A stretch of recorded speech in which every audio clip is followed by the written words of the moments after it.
मैं हूं चंदन भारद्वाज और आइए नजर डालते हैं इस वक्त की बड़ी खबरों पर। कोरोना संकट के बीच आज दिवाली का त्योहार है। देश भर में इसको लेकर तैयारियां चल रही हैं। इस बीच प्रधानमंत्री नरेंद्र मोदी ने देशवासियों को दिवाली की शुभकामनाएं दी। पीएम मोदी ने दीपावली के मौके पर देशवासियों से अपील की है कि वे एक दिया सीमा पर तैनात जवानों को सलामी देने के लिए जलाएं। राष्ट्रपति रामनाथ कोविंद ने देशवासियों को दीपावली की शुभकामनाएं दी और नागरिकों से समाज के गरीब, बेसहारा और जरूरतमंद लोगों के लिए आशा और समृद्धि की किरण बनने का संकल्प लेने को कहा। पीएम मोदी आज जैसलमेर में बॉर्डर पर तैनात जवानों के साथ दिवाली मनाई। इस दौरान प्रधानमंत्री मोदी के साथ chief of defence staff Bipin Rawat और आर्मी चीफ एमएम नरवणे भी मौजूद रहे। जवानों को संबोधित करते हुए प्रधानमंत्री मोदी ने कहा, मैं आज आपके बीच प्रत्येक भारतवासी की शुभकामनाएं लेकर आया हूं, आपके लिए प्यार लेकर आया हूं और आशीष लेकर आया हूं। दिल्ली सरकार आज अक्षरधाम मंदिर में सामूहिक दिवाली पूजन उत्सव का आयोजन करेगी, जिसका सीधा लाइव प्रसारण होगा ताकि लोगों को सुरक्षित दिवाली मनाने के लिए प्रोत्साहित किया जा सके। इस दौरान मुख्यमंत्री अरविंद केजरीवाल और उप मुख्यमंत्री मनीष सिसोदिया सहित सभी मंत्री लक्ष्मी पूजन में शामिल होंगे। इस पूजा का प्रसारण लाइव 7:30 बजे से 8:05 बजे तक होगा। दिवाली के साथ साथ आज आजादी के बाद देश की बागडोर संभालने वाले पहले प्रधानमंत्री पंडित जवाहरलाल नेहरू की जयंती भी है। देश आज अपने पहले प्रधानमंत्री को याद कर रहा है। प्रधानमंत्री नरेंद्र मोदी ने भी देश के पहले प्रधानमंत्री पंडित जवाहरलाल नेहरू को याद किया। पीएम मोदी ने अपने ट्वीट में लिखा कि देश के प्रथम प्रधानमंत्री पंडित जवाहरलाल नेहरू को उनकी जयंती पर मेरी विनम्र श्रद्धांजलि। कांग्रेस के पूर्व अध्यक्ष राहुल गांधी ने भी इस मौके पर पंडित जवाहरलाल नेहरू की समाधि स्थल शांतिवन जाकर उन्हें पुष्पांजलि अर्पित की। दीपावली के मौके पर आज मेट्रो सेवाएं रात 11 बजे के बजाय 10 बजे तक ही उपलब्ध रहेंगी। इस वजह से एयरपोर्ट एक्सप्रेसवे लाइन सहित सभी मेट्रो लाइनों के टर्मिनल स्टेशन से रात 10 बजे आखिरी मेट्रो रवाना होगी। बिहार के मुख्यमंत्री नीतीश कुमार ने राज्यपाल फागू चौहान से मुलाकात के दौरान मुख्यमंत्री के पद से इस्तीफा दे दिया। इस दौरान उन्होंने राज्यपाल से मौजूदा विधानसभा को भंग करने की भी सिफारिश की।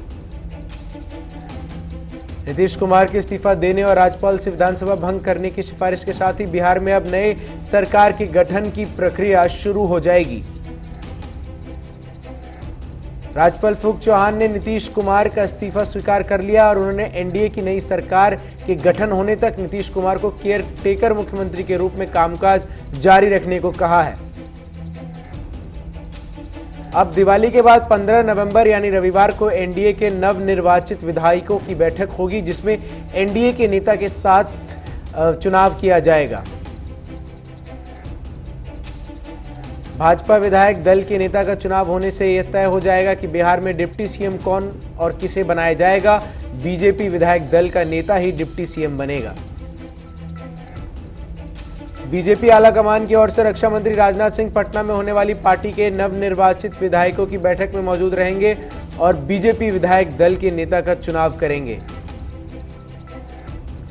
सूत्रों के हवाले से खबर है कि बिहार में नई सरकार के गठन पर चर्चा के लिए बीजेपी आलाकमान ने राज्य के उप मुख्यमंत्री और वरिष्ठ नेता सुशील कुमार मोदी को दिल्ली तलब किया है।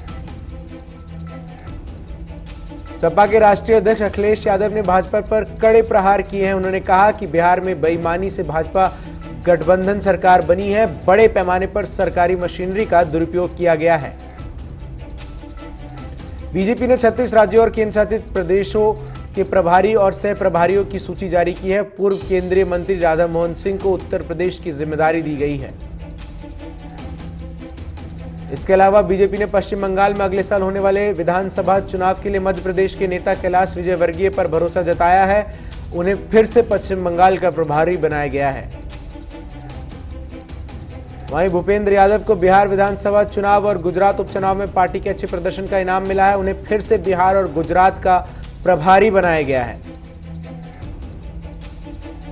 मुख्यमंत्री भूपेश बघेल एवं स्क्रीनिंग कमेटी के चेयरमैन अवनीश पांडे ने बिहार कांग्रेस के विधायक दल के नेता के नाम के साथ अन्य नामों की घोषणा की। अजीत शर्मा को विधायक दल का नेता चुना गया है। सेंट्रल रेलवे ने अलग अलग स्टेशनों पर रेलवे पुलिस की सुरक्षा के दृष्टिकोण से सतर्कता सुनिश्चित करने के लिए तैनात किया है। इस दौरान यात्रियों को दिवाली के पटाखों के लिए भी जांच की जा रही है। रेलवे के अधिकारियों का कहना है कि यह देखने के लिए कड़ी नजर रखी जा रही है कि कहीं यात्री दिवाली के मौके पर छिपकर पटाखे तो नहीं ले जा रहे। एलओसी पर पाकिस्तान की तरफ से किए गए सीज फायर उल्लंघन का भारतीय जवानों ने मुंहतोड़ जवाब देते हुए पाकिस्तानी सेना के 11 जवानों को मार गिराया, जबकि 16 जवान घायल बताए जा रहे हैं। इस कार्रवाई के बाद पाकिस्तान ने भारतीय राजनयिक को समन भेजा है। इसके अलावा आज पाकिस्तान के डीजी और विदेश मंत्री एमएम कुरैशी प्रेस कॉन्फ्रेंस करेंगे। 18 नवंबर को चंडीगढ़ में किसान संगठनों की बैठक बुलाई गई है, जिसमें 26-27 नवंबर को दिल्ली चलो आंदोलन के लिए पंजाब के किसानों की दिल्ली रवानगी संबंधी रूपरेखा तैयार की जाएगी। जम्मू कश्मीर के 33 नेताओं के विदेश जाने पर रोक लग गई है। इसके चलते नेशनल कॉन्फ्रेंस के पूर्व विधायक अल्ताफ अहमद वानी को दिल्ली हवाई अड्डे पर दुबई की उड़ान में बैठने से रोक दिया गया। राष्ट्रीय राजधानी दिल्ली में वायु गुणवत्ता खतरनाक स्तर पर पहुंच गया है। दिल्ली में आज सुबह वायु गुणवत्ता सूचांक एयर क्वालिटी इंडेक्स 424 पार कर गया। हवा की गुणवत्ता का यह खतरनाक स्तर सबसे आखिरी पायदान है, यानी इसके बाद कोई और कैटेगरी नहीं होती। यह सबसे खराब स्थिति है। वायु गुणवत्ता प्रबंधन आयोग ने वायु प्रदूषण पर काबू पाने के लिए प्रदूषण नियंत्रण बोर्ड से एनजीटी के निर्देशों का सख्ती से पालन करने का आदेश दिया है। देश में कोरोना वायरस से संक्रमित होने वाले कुल मरीजों की संख्या 87,63,469 हो गई है। वहीं देश में कोरोना वायरस के मरने वालों की संख्या 1,29,188 हो गई है। केंद्रीय स्वास्थ्य मंत्रालय के आंकड़ों के अनुसार पिछले 24 घंटे में कोविड-19 के 44,684 नए मामले सामने आए हैं। वहीं इस दौरान 520 मरीजों ने वायरस के चलते अपनी जान गंवाई है। राजधानी दिल्ली में पिछले 24 घंटे के दौरान कोरोना वायरस से संक्रमण के 7,802 नए मामले सामने आए हैं, जबकि 91 मरीजों ने दम तोड़ दिया। स्वास्थ्य विभाग के मुताबिक दिल्ली में कुल कोरोना संक्रमितों की संख्या 4,74,830 पहुंच चुकी है, जबकि दिल्ली में कोरोना के पॉजिटिव मामलों की संख्या 44,329 पहुंच चुकी है। देश को अगले महीने तक कोरोना टीके की 10 करोड़ खुराकें मिल सकती है। सीरम इंस्टीट्यूट ऑफ इंडिया के सीईओ आदर पूनावाला ने यह दावा किया है। राजस्थान में झुंझुनू के चिड़ावा नगर पालिका के एग्जीक्यूटिव ऑफिसर का जयपुर के एंटी करप्शन ब्यूरो की टीम ने 3 लाख रुपए रिश्वत लेते हुए गिरफ्तार किया है। उत्तर प्रदेश के अमरोहा में पुलिस ने 40 लाख रुपए के साथ 400 विदेशी नोट बरामद किए। इस दौरान एक तस्कर को गिरफ्तार किया गया है। बिहार पुलिस ने दरभंगा में बंगाल से लाई जा रही शराब की बड़ी खेप बरामद की है। बरामद शराब की कीमत लाखों में बताई गई है। पुलिस ने 3 शराब तस्करों को भी गिरफ्तार किया है। सपा नेता आजम खान की जौहर यूनिवर्सिटी की मुश्किलें कम नहीं होने का नाम ले रही। किसान भी अपनी वास्तविक जमीन पाने की आस लगाए बैठे हैं। लक्सर में बीजेपी की जीत पर बीजेपी किसान मोर्चा के प्रदेश महामंत्री और किसान मोर्चा के जिलाध्यक्ष निपेंद्र सिंह की अगुवाई में खुशियां मनाई गई और मिठाई बांटी गई। गदरपुर में इस वर्ष पिछले वर्ष की तुलना में 70% पटाखों की बिक्री कम हुई। उधम सिंह नगर में 2 घंटे ही पटाखे जलाने की अनुमति दी गई है। इस कारण बिक्री प्रभावित हो रही है। मंगोली पुलिस ने 4 हत्यारों को गिरफ्तार कर लिया। विधवा महिला की हत्या कर आरोपी मृतका के आभूषण भी निकालकर फरार हो गए थे। केंद्रीय मंत्री नितिन गडकरी ने वीडियो कॉन्फ्रेंसिंग के जरिए छत्तीसगढ़ की राष्ट्रीय राजमार्ग परियोजना के तहत कार्यक्रमों की समीक्षा की। चमारजार नगर में फोर्ट अफसरों के पूछताछ में बहाने बुलाकर 2 ग्रामीणों के साथ मारपीट की। दोनों घायलों को अस्पताल में भर्ती कराया गया। भिलाई में गृह मंत्री ताम्रध्वज साहू ने शहीद अमित नायक और शहीद रजनीकांत के घर पहुंचकर परिजनों से मुलाकात की और उनका हालचाल जाना।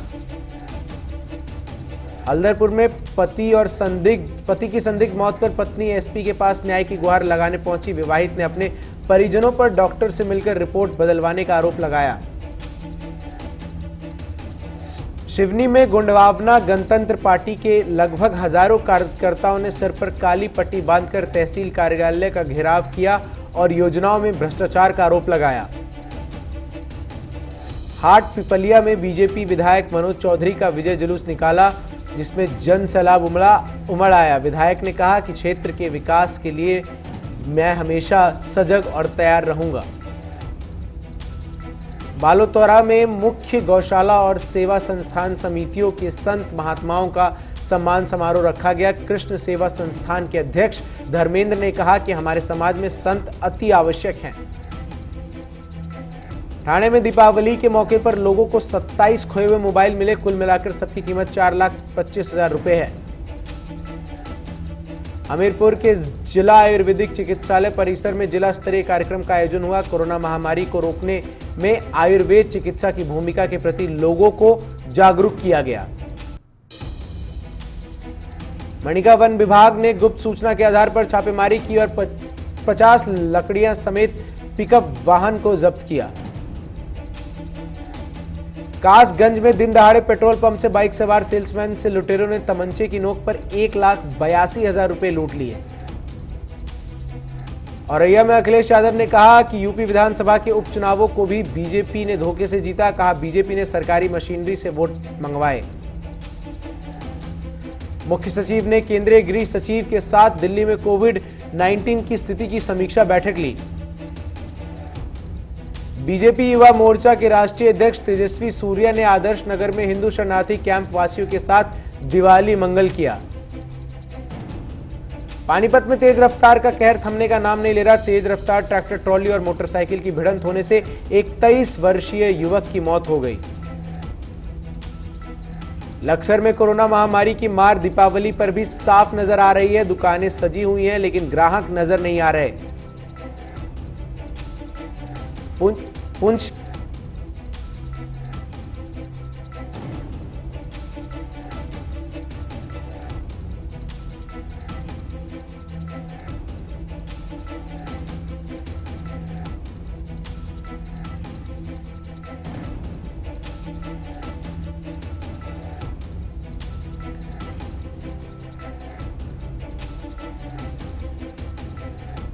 पुंछ के शाहपुर में पाकिस्तान ने सैन्य चौकियों को निशाना बनाया, जिसमें एक आवासीय परिसर क्षतिग्रस्त हो गया और घास जलकर राख हो गई। छत्तीसगढ़ कृषि मंत्री रविंद्र चौबे की अध्यक्षता में छत्तीसगढ़ सिंचाई प्राधिकरण की पहली बार बैठक आयोजित की गई, जिसमें सिंचाई संबंधित अहम निर्णय लिए गए। देहरादून डीआईजी अरुण मोहन जोशी ने बाजार का निरीक्षण किया। मास्क न पहनने वालों पर कार्रवाई करने के लिए अधिकारियों को निर्देश दिए। स्वास्थ्य मंत्री टीएस सिंहदेव ने 20 नई एम्बुलेंस को हरी झंडी दिखाकर रवाना किया। एम्बुलेंस आपातकालीन दवाइयों के साथ ही वेंटिलेटर से लैस है। देहरादून में डीआईजी द्वारा सभी सीओ और थाना प्रभारियों को दिशा निर्देश दिए गए कि उनके क्षेत्र में सभी दुकानदार सिर्फ ग्रीन पटाखे ही बेचें।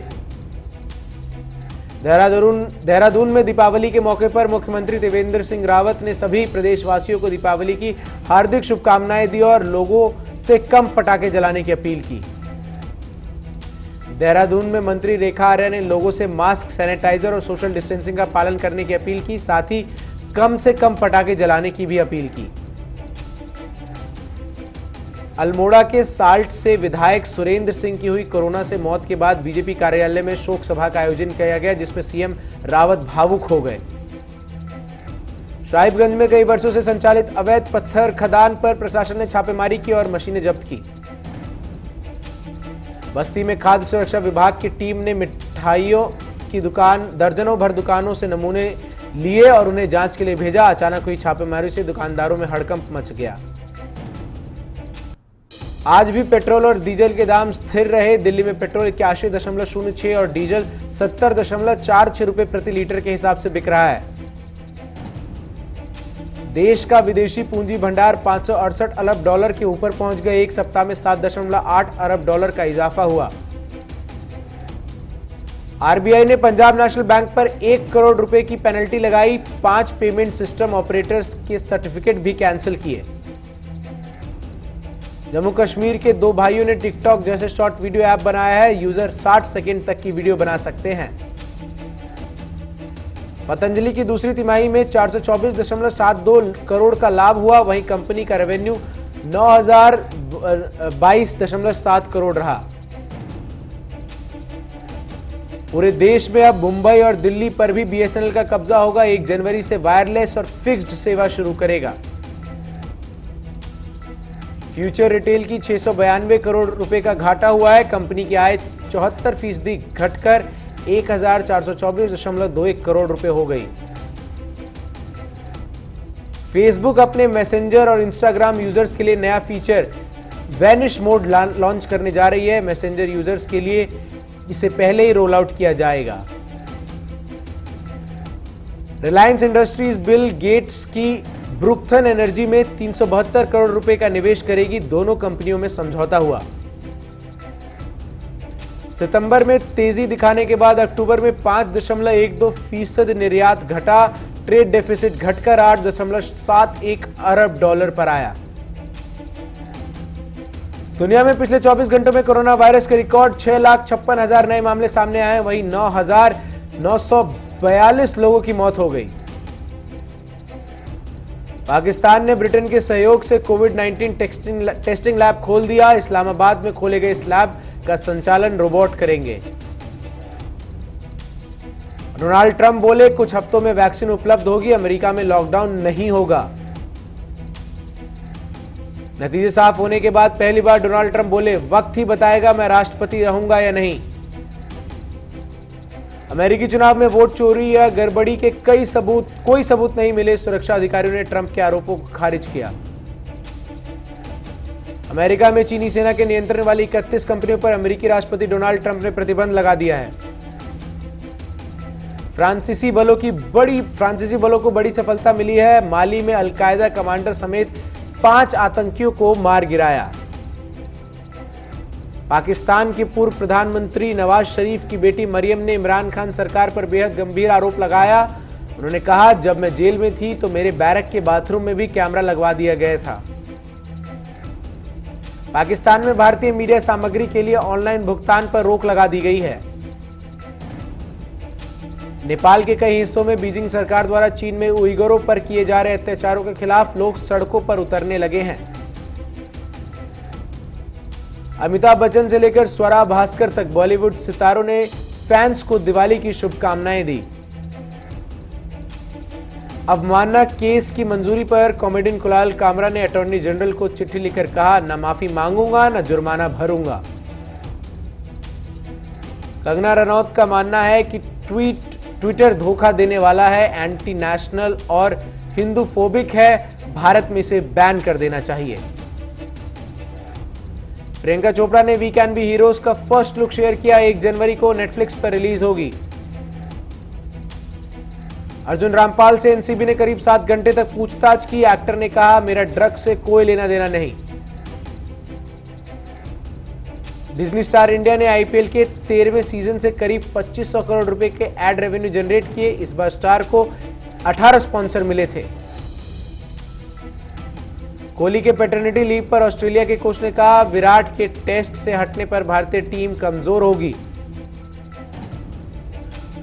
पूर्व भारतीय कोच संजय बांगर ने कहा, एमएस धोनी अगले साल चेन्नई सुपर किंग्स की कप्तानी शायद नहीं करेंगे।